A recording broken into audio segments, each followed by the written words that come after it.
everyone, welcome to the second week of Life. I'm really excited. This week's topic is eating disorders and their effects. There are so many eating disorders and there are so many effects. You can have mental effects, physical effects, social effects. This week I wanted to focus particularly on the effect that I found was the hardest when I was dealing with an eating disorder, and that was the effect it had on my relationships with my family and my friends. I pushed my friends away and I pushed my family away. I distanced myself from them, and when I look back now, obviously that was a necessary part of the illness, because the more people you have around you and the closer they are to you, the more they're going to notice. When I was growing up, and while I was at home, even after university, if I was at home with my parents, I'd spend a lot of time with them. I'd spend the evenings with them, and we sat down together and we ate our meals together. So going from doing that to completely avoiding contact with them when I was ill was a huge jump, and it was very, very, very frightening.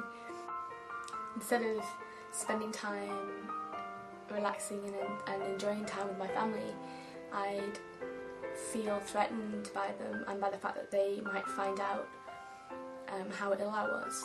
And so I'd avoid them and I'd spend the time just wandering around on my own.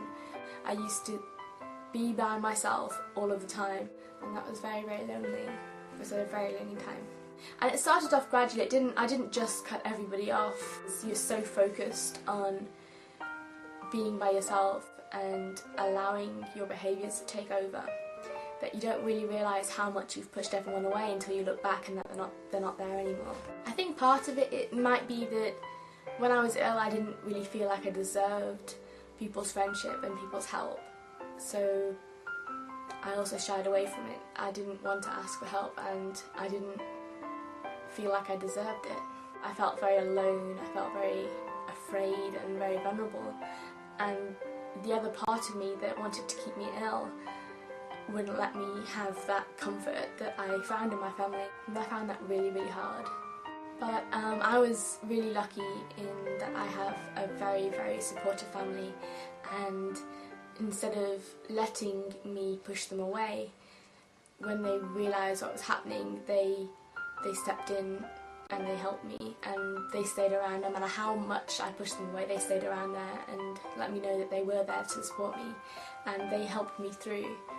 And I know I'm very, very lucky that I had that, because a lot of the time people don't have the families around them to do that, and if they do, then the families maybe can't deal with it and maybe can't cope with it. But I was very, very lucky.